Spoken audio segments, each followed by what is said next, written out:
Hey y'all. Uh, it's hot out here. It's not that hot though. Not as hot as this whole summer has been. Actually, breeze. Meaning, it's not that hot. Okay, let me stop stalling. Or, I don't know what you should call it, but it's such a pretty day out here. It's really, really nice. It's really relaxing, and I honestly just wanted to come out here when I started thinking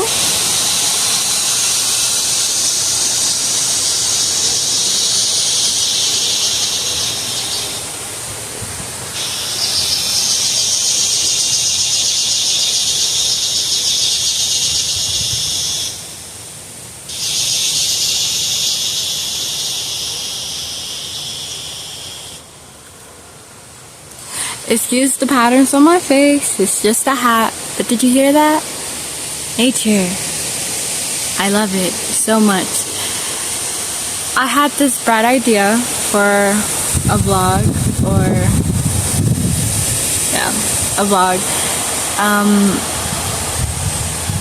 that I thought maybe it would be nice to share with y'all. Actually, it's starting to pick up in the wind. If you're expecting something flashy, you're not gonna get it today. But like, just chilling. My library book is due today, to go back today, and I have procrastinated to finishing it, and I never did. Guys, it's such a pretty day where I'm at, and I wanted to share it with y'all. So I think this vlog is going to be based off a little picnic date with y'all, my viewers. I don't know what you're doing. You could be working, you could be eating, it doesn't matter. You could be sleeping for all I know. And this vlog is perfect for any of that. Just to have like background noise or company or whatever you're doing while I read. You can read too. Unless you're a person that can't read with other people talking like me, then yeah, I can understand that, but let's just chill out together. Yeah. He was so popular that they even made a statue of him, which they put in the front courtyard. But after Larry Mack opened his 5th car dealership, some reporters started poking around, trying to learn how he got the money to start his business. With a little detective work, they figured out he'd been stealing from the middle school for years, and it was a huge scandal at the time. The Daily Herald, end of the road for ex-principal. From what I heard, the police arrested him at his dealership, right in the middle of a cell. Tell him Larry sent ya. After that, the school took down the statue, or at least the Larry Mack part of it. The only evidence that he was ever there in his shoes, which they couldn't get off the pedestal.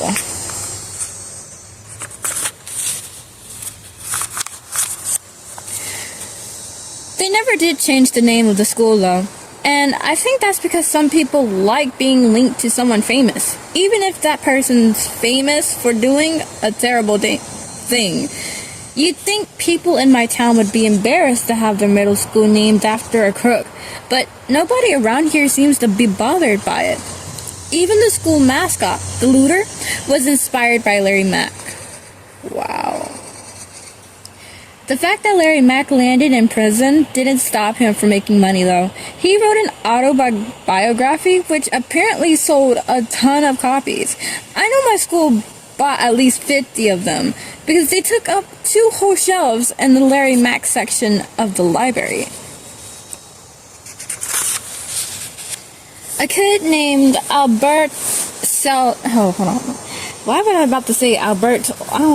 First off, Alberto, and then like I don't know what I was thinking. I think I was about to say Sally. I don't know.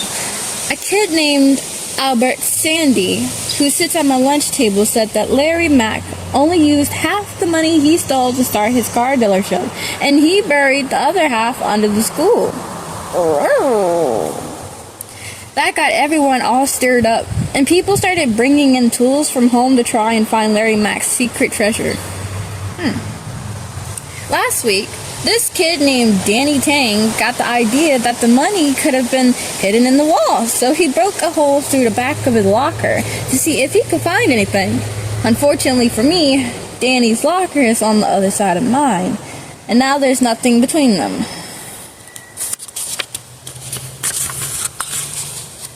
To make things worse, kids figured out that the hole between our lockers was a shortcut from the A wing to the B wing of the school. So now, whenever I open my locker between classes, there's always a line of kids waiting to get through. Danny decided to try and make a little money off the situation, and he started charging people to take the shortcut through his locker. So that gave some other kids the idea to create shortcuts of their own. Shoot. Maybe I should have tried that when I was in middle school. But not every locker connects. No, I wouldn't have been able to. You know why? Because in my middle school, it wasn't like a square of a school, but like the hallways, like you know, I don't even know how that look. My middle school is like kind of shaped in the X, you know, so that wouldn't have worked. That would have literally led outside. So, but not every locker connects to one on the other side. And Christian McKay found out the hard way that his locker shares a wall with the principal's private bathroom. Wow. After that, Principal Bottoms put his foot down. So now, we're not allowed to bring any kind of digging tools to school, which means it takes twice as long to get through security in the morning. What? Friday. It turns out Principal Bottoms was only getting started with the new rules because now there are a bunch of them. The latest rule... Windy. The latest rule is that if you're in the hallway while class is in session, you need to have a hall pass. And I can kind of see why Principal Bottoms made that change because sometimes it seems like there are more kids in the hallways than there are in the classrooms. But as soon as Principal Bottoms came up with that rule, kids just started making their own hall passes. And the hall monitor is going to tell which ones are fake and which were real. So wait, hold on. How did they find out, like, anything was fake? I mean, unless they had a snitch. Wow, little rat. So Principal Bottoms made a new rule that every teacher had to have their own unique hall pass. That wouldn't be easy for us kids to fake. Now, Madame Lefreres, that sounds like a, what's they call it? Clean and spritz. The Febreze, it sounds like a Febreze name.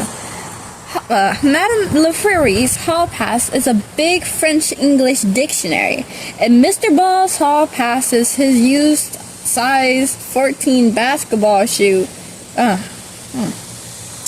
Mr. Rask's hall pass is a human skeleton which you attach to your wrist with rubber bands.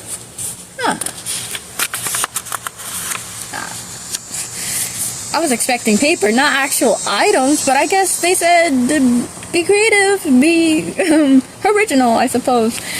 I decided it's not even worth asking Mr. Rask if you can use the bathroom during his class because the whole experience is just way too embarrassing. Y'all see this? Hold on. Y'all see it? Hold on, where is it? Hold on.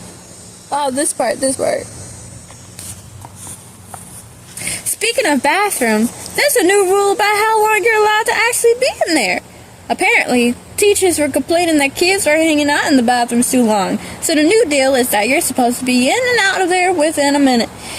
They even had a whole assembly on how to get everything done in 60 seconds. Oh dear. Do your business, wash your hands, leave. It's one thing to make a rule, but it's another thing to enforce it. The school appointed a handful of kids to be bathroom monitors and gave them whistles and stopwatches and everything. But all the bathroom monitors ended up quitting because it turns out people don't like being rushed when they're trying to use the facilities. Nah, bro. Being rushed in the restroom? Nah. Once the monitors were gone, kids hung out in the bathrooms longer than ever. Chris Kodak, I'm gonna call you Kodiak. I don't know. Chris Kodak, whose dad is a barber, even started up his own little business in the A-Wing boys' room. They're very business-oriented, this school. The school, maybe they shouldn't be doing anything, You still want to keep the STEM subjects, but maybe they're worried on the wrong subjects. Because it seemed like these kids looking for a little bit of ways to make a little bit of money. The school ended up removing the mirrors from all the bathrooms to get us to hurry things along. And now I have to rely on my best friend, Riley, to tell me if I've got something in my nose. Booger check. Okay. I don't know what it's like in the girls' bathroom, but in the guys' bathroom, it's just a total zoo. And I guess the reason is because it's the only place in the school that's unsupervised by adults. Every once in a while, though, one of the male teachers will pop their head in and tell everyone to quit horsing around. Hey, knock it off in there! Oh, good grief. But in the B wing, all the teachers are women, so the boys know they can totally go nuts in the bathroom without anybody coming in to tell them to cut it out. And it gets so crazy that I won't even go in there unless it's urgent. I heard that recently things got so out of hand in the B wing bathroom that Miss Lackey had to go inside to put a stop to it.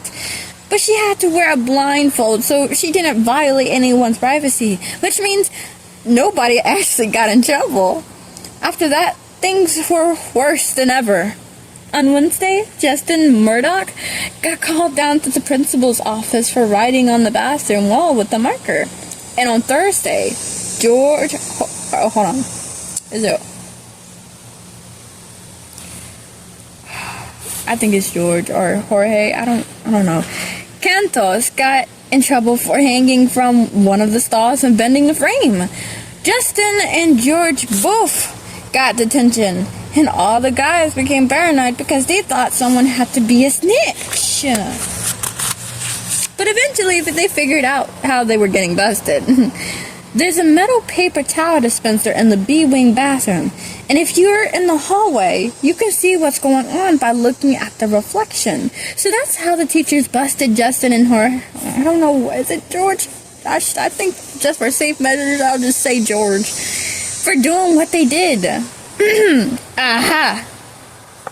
The thing is, the reflection is blurry, so even though the teachers can kind of see what's going on in the bathroom, it's not perfect. And that's how I got sent to the principal's office for something I didn't even do.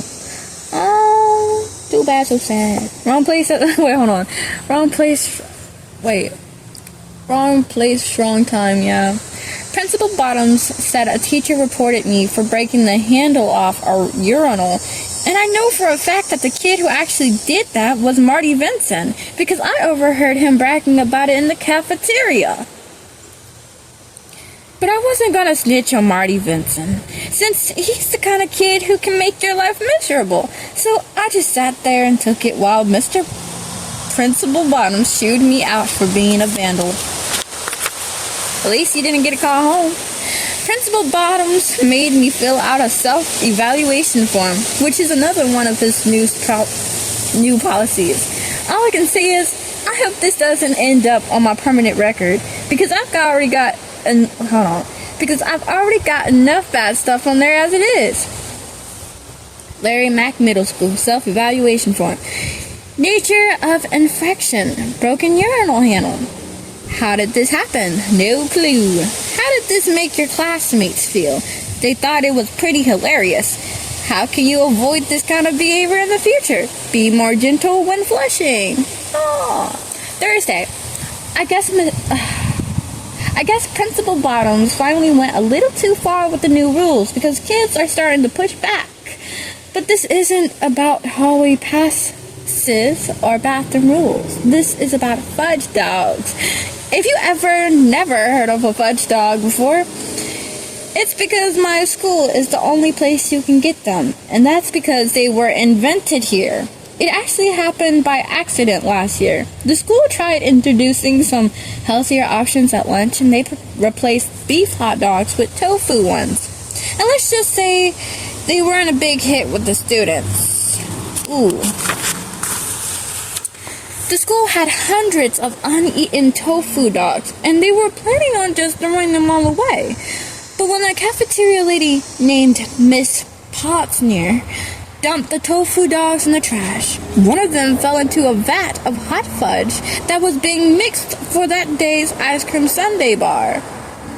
I guess she got curious, so Miss Pottsneer took a bite of the fudge-covered tofu dog, and when she did, she knew she had just invented a whole new food type. A few days later, fudge dogs were officially on the menu, and from the moment they went on sale in the cafeteria, they were a smash hit. In fact, they were so popular that kids in the first 2 lunch periods were buying up all the fudge dogs and reselling them at a higher price to the kids who had lunch later on. And Ricky Fisher made a killing doing that. Cafeteria sales went up 60%, and the school even held an assembly where Miss Posner got the recognition she deserved. Thank you, Miss P. Now, there are Fudge Dog Fridays, where it's buy 2 and get 1 free. And you can get all sorts of toppings at the Fudge Dog station, like rainbow sprinkles and miniature marshmallows. The school even held a fall Fudge Dog festival, where there were all sorts of Fudge Dog themed activities for the family. Me and Raleigh entered the Fudge Dog Tower competition, but once we got our 4 feet high, the whole thing collapsed. Other schools in the area heard about our fudge dogs and tried to create their own, but apparently they used beef hot dogs, and it wasn't the same. Some kids from the Slacksville actually broke into our school on a Sunday night to try and steal our secret recipe. But luckily, Miss Pottsneer was working late making that week's batch of fudge dogs, and she caught them in the act. Fudge dogs have become... I am so sorry. I'm not dyslexic or anything. I just get my words tied up. I appreciate your patience throughout this. Yeah. Fudge dogs have become such a big deal at our school that we recently replaced our own mascot with one named Fudgy. And now other schools hate coming to our gym to play us in basketball. People around here just love their fudge dogs. So you can probably imagine how shocked everyone was to come to school and find out fudge dogs had been canceled. Sorry kids, no fudge dogs.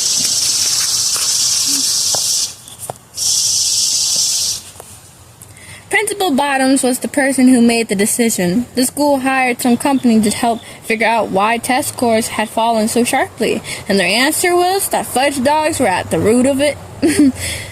Apparently, visits to the nurse's office have skyrocketed ever since fudge dogs were introduced, and kids have been missing a ton of class time. I've never personally gotten sick from eating a fudge dog, but I'll admit that whenever I have more than one, I don't feel like I'm at my best. And a lot of kids have gotten into the habit of taking a nap right after lunch, especially on Fudge Dog Fridays. Nah, you know what that's called, y'all? Say it with me. Itis. They got the itis. I don't know why these people are sick. I don't know. Food poisoning? Probably. Any other poisoning? Probably. Them slick other kids from them schools? Yeah. They might want to put in some security cameras the next time they want to invent some food. Or, actually, out of this whole thing, I haven't heard it being approved by the FDA. So, yeah, that makes sense. That makes sense, actually. Even though everyone knows fudge dogs probably aren't good for you, it was still a shock when they got discontinued.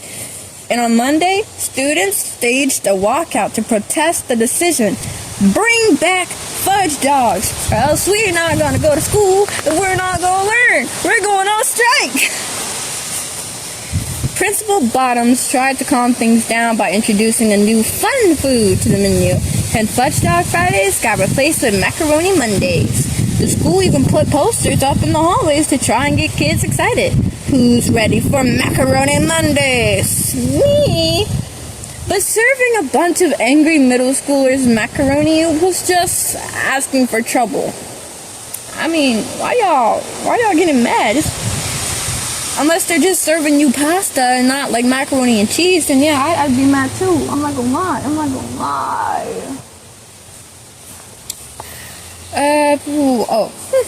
Things got so out of control that Principal Bottoms had to meet with the student council to see if they could come up with the solution together. Principal Bottoms said he'd allow fudge dogs back on the menu as long as kids only had one apiece. But the student council said that was too harsh, and the limit should be 2 per person. So they split the difference and landed on 1.5 fudge dogs per student per day. And even though nobody was completely satisfied, it seemed like a good compromise. But if you're wondering what happens to all the extra fudge dog house, Miss Posner created a whole new food type for the second time in 6 months. And that's gotta be some kind of record. New fudge dog fingers are here. Friday. One of the reasons kids at my school don't take their education seriously enough is because we don't have a lot of good role models. The most famous person to come out of our school is Larry Mack, and he went to prison. And the second most famous person is his son, Larry Mack Jr., who dropped out to take over the family business when his dad got put away. But I don't think Larry Mack Jr. has any regrets about not finishing his education because from his ads, he seems to be doing just fine.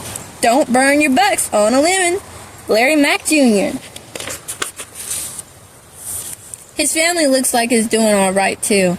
Larry Mack Jr. has a bunch of kids, and he uses them in his television ads. And people can't get enough of his youngest son, Larry Mack Jr. Jr. I actually feel a little bad for that kid, because with a name like that, his only choice in life is to take over the car dealership when his dad decides to hang it up. So anything he does between now and then doesn't really matter. I think it's kind of crazy that your parents come up with your name before you were even born, and then you're stuck with it for the rest of your life. It feels to me like you need to get to know a person before picking a name that fits them. In some cultures, they wait a year before they decide on your permanent name, but that's still probably not enough time, because if my parents named me when I turned 1, I would have ended up with a pretty terrible name.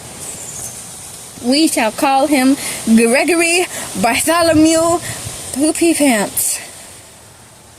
Other coaches let kids come up with their own names once they're old enough, but I'm not sure that's such a great idea either.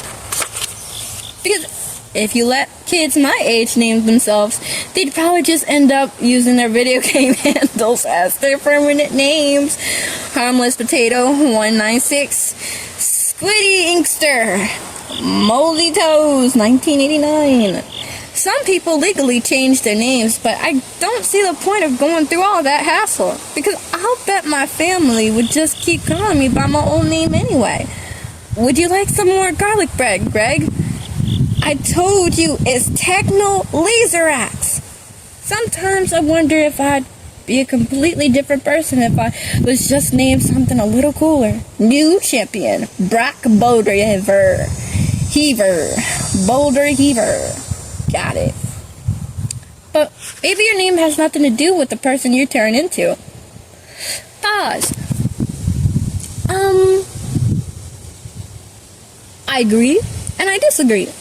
Because I feel like a name does, in a way, make you make who you are as a person even more.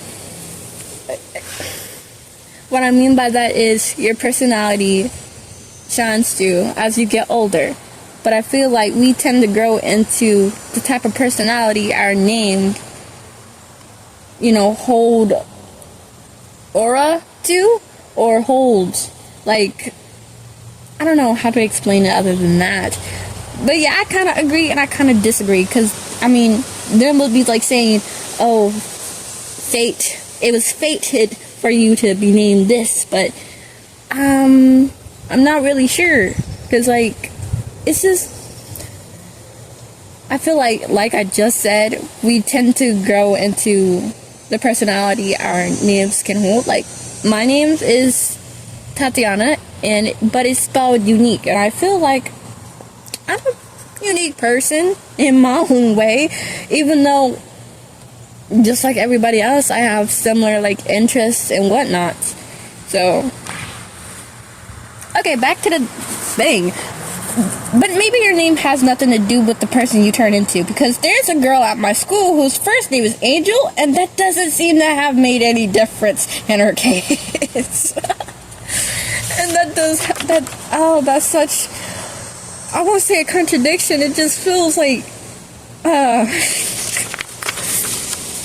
back in the olden times, your last name was just whatever you did for a living. And even though that made things simple, it must have made it really hard if you wanted to switch jobs.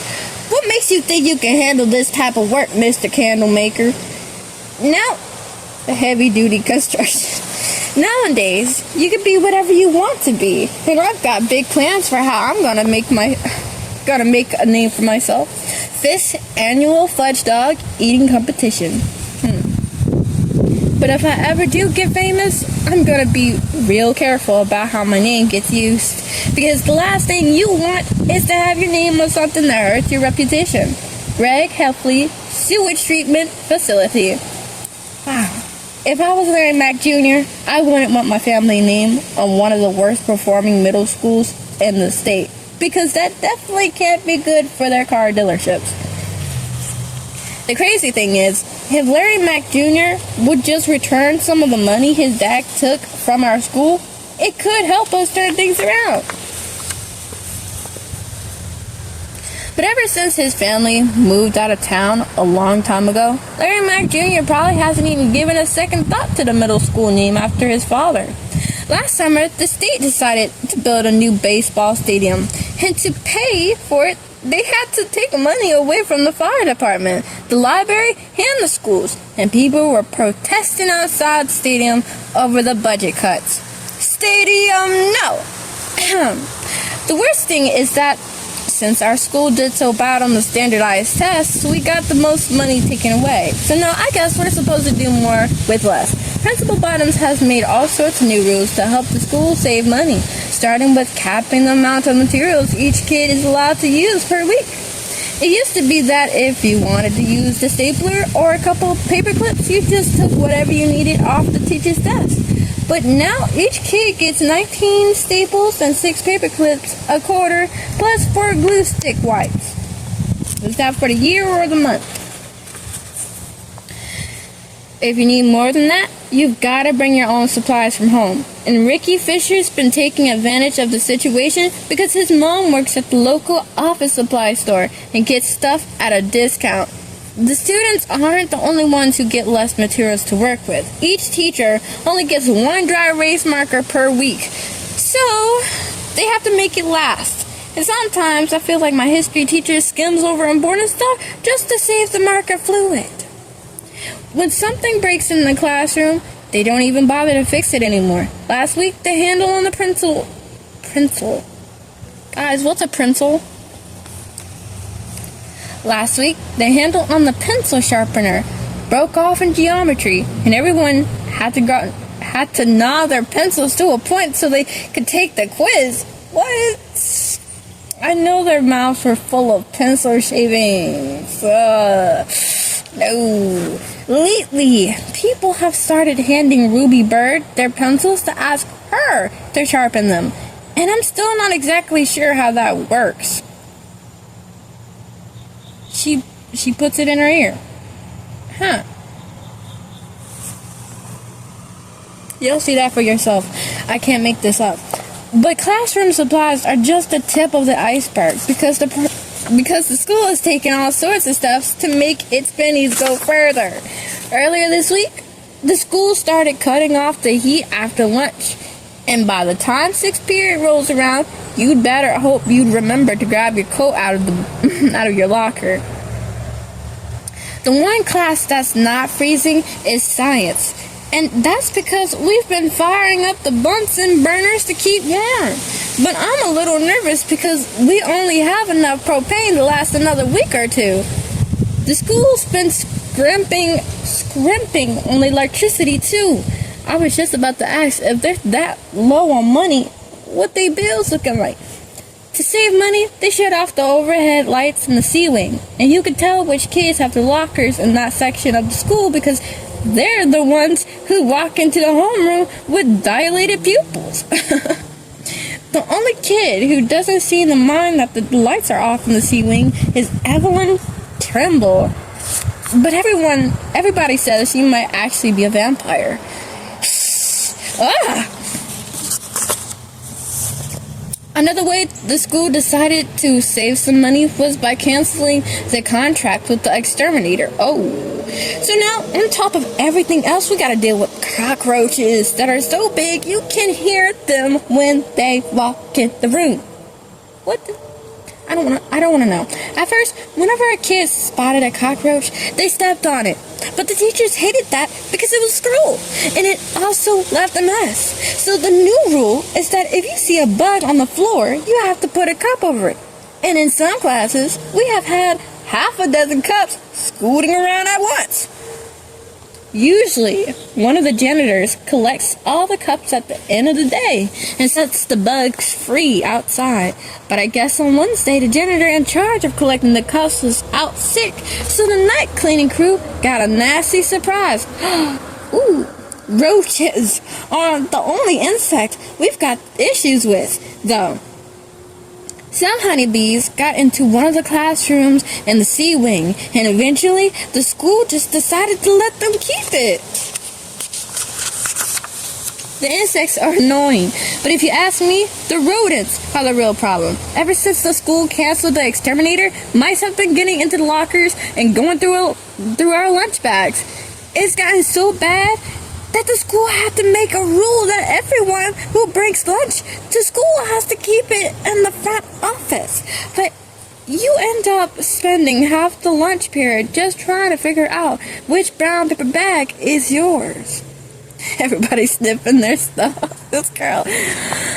What's worse is that kids who have lunch in the earlier periods have started raiding our lunch bags and taking our snacks. And sometimes they'll swap something that they don't want from their bag, which is how I ended up with a pickle instead of a chocolate chip cookie. That's just straight out trifling. I got tired of people stealing my lunch snack, so I decided to do something about it. This week I started bringing Manny's lunchbox to school, which has a lock on it. A couple of kids who have lunch right before us got curious about what was in my lunchbox and tried to bust it open. But I guess those metal boxes are built to withstand a real beating because they couldn't crack it open no matter how hard they tried.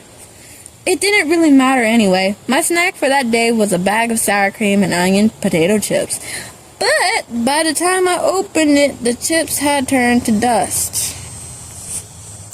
I kind of wish the school would just cough up the money for an exterminator, because trying to take care of the problem themselves has created a pretty dangerous situation. The school set out mouse traps all over the building, so now you gotta be real careful about where you put your hands, especially in the library.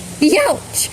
I guess the school is just trying to save money wherever they can, and the latest place they're cutting back on is assemblies. Our school used to go all out on assemblies.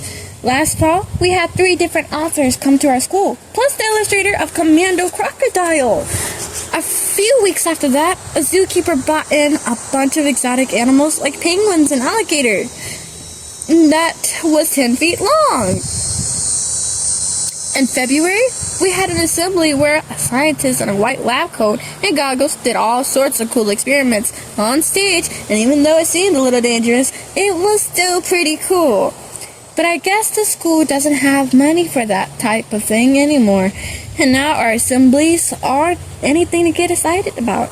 Last week, we had an assembly called Living Presidents, where each president gave a speech about their time in office. But one actor did all the parts, and I'm pretty sure it was the same guy who played Clarence Gloucester. And they probably shouldn't have let him have lunch in the cafeteria afterward, because if you ask me, it kind of broke the spell. 2 fudge dog figures, please. On Tuesday, we had an assembly that caused a big stir for all the wrong reasons. Randy from Randy's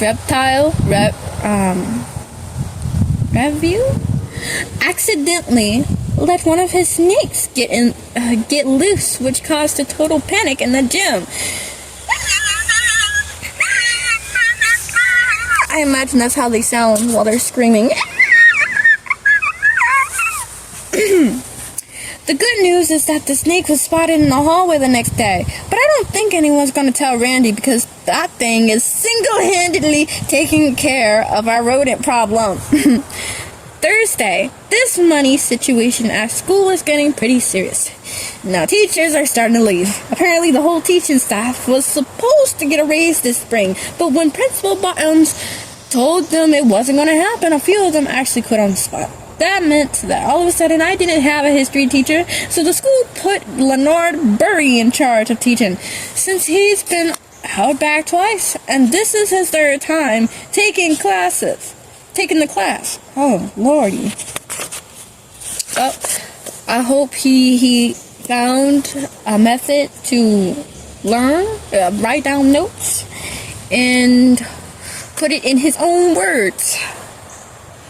I hope they gave him, I don't know, what do they give teachers, what is it called, protocols, paper, I don't know, lesson plans, what to do. So,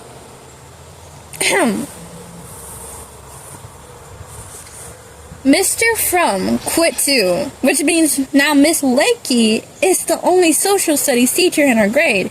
So they actually removed the wall between the 2 classrooms, and now Miss Lakey can teach twice as many kids at once. But even after some teachers left on their own,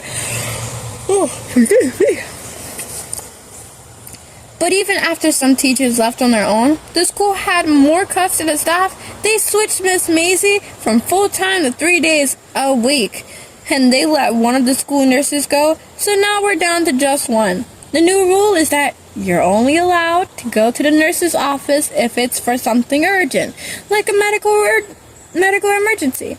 And each classroom has a sign next to the door to see if your situation qualifies. Stop! Do you really need to see the school nurse? Please stay in class if you have a runny nose, hangnail, paper cut, blister, pimple, hiccups. Personally, I think the new policy is reasonable, because I'm pretty sure that some of the kids were going to the nurse's office just to get out of class. Other kids were using the nurse as a free psychologist. I heard David Sneed used to visit the nurse's office to talk about his fear of underground supervolcanoes. Now, every teacher has to take care of minor medical issues in the classroom, which is taking a lot of time away from doing their actual jobs. Yesterday, Miss Pritchard spent the whole period putting bandages on a kid who got injured making paper airplanes when she stepped out of the room. This dude over here crying. For what? 'Cause you got a paper cut, my dude? You got a paper cut, my dude? But teachers aren't doctors, and I don't love the idea of someone who's not qualified giving me medical treatment. So when I got a splinter in my butt from doing sit-ups on the gym floor, I'm sorry. You must have hardwood floor, but even then, what kind of gym do y'all have where you're? I don't really. I decided I'd just wait until I got home to take care of it myself. The people who got hit the hardest by all these budget cuts were the janitorial staff, whose team went down from 10 to 3. And the worst part is that the janitors who lost their jobs got replaced by a machine that cleans the floors. Robots. The school brought a second-hand robot from a local grocery store. At first, some kids were uncomfortable being around a faceless machine, so the school put googly eyes on it to make it seem a little more human. But if you ask me, that makes it even creepier.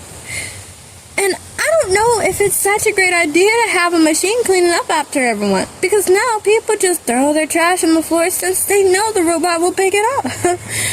It's not only the students either. Teachers have been taking full advantage of having a cleaning robot in the school, and I'm pretty sure Miss Lakey has been bringing trash from home.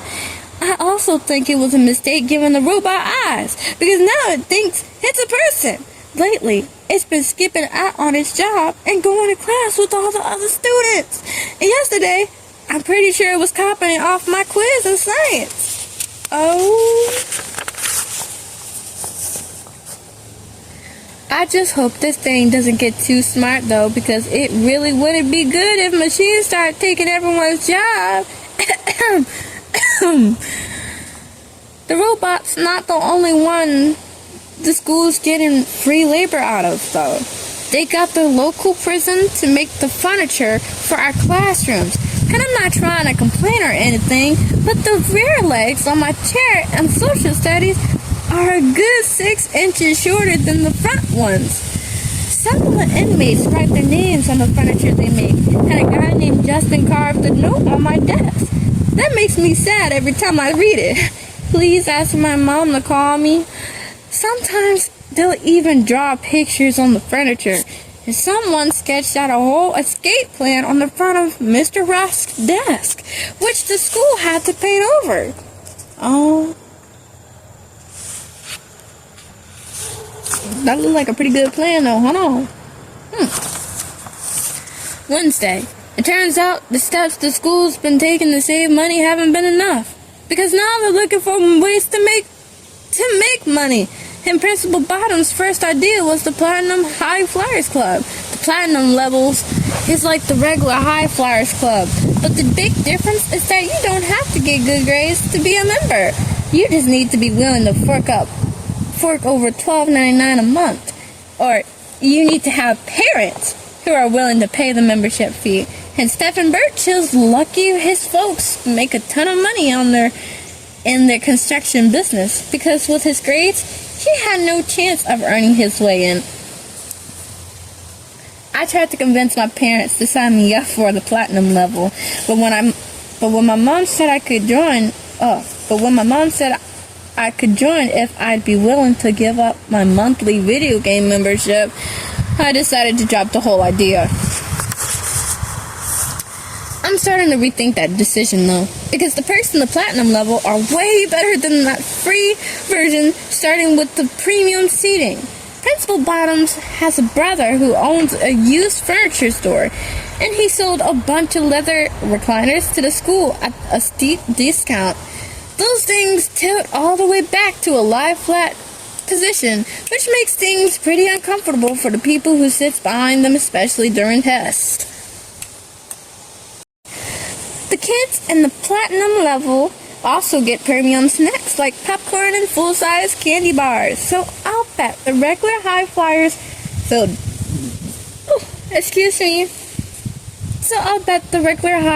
feel dopey about their tiny bags of peanuts now. The platinum high flyers don't even have to be in the classroom if they don't want to be. They each get a special platinum pass, which lets them go wherever they want, whenever they want. Plus, they can even use their platinum passes for all sorts of different things, like skipping the line at lunch, which is kind of annoying for everyone else. They even get their own seating section in the cafeteria, with tablecloths and real silverware instead of plastic utensils. And this week, they introduced a table service to the platinum seating section to those kids, so those kids don't even have to get up if they want to refill on their drinks. The Platinum High Flyers Club is causing some real serious resentment from the teachers, too. The Platinum kids complain a lot more than everyone else. And yesterday, one of my classes got held up for 20 minutes after Marlene Sindrich made a big stink about the view from her window seat. On top of that, the platinum kids are always either too hot or too cold, and now the teachers have to keep fresh blankets in the classrooms. The thing is, the teachers are the maddest about, the thing the teachers are the maddest about is that with all the new members in the High Flyers Club, the teachers' lounge is always full of kids. So now the teacher have to use their janitor's closet when they take their breaks. But the Platinum High Flyer Club isn't the only way the school is trying to make money. They're also selling corporate sponsorships. That's where a company pays a bunch of cash to put their logo somewhere in front of the school. Hold on. It doesn't even say that. That's where a company pays a bunch of cash to put their logo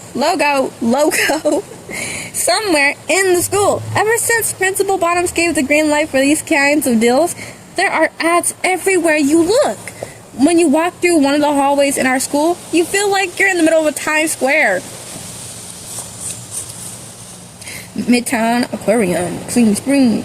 There are ads on all surfaces, including the water fountains, which some sort of company paid a lot of money to sponsor.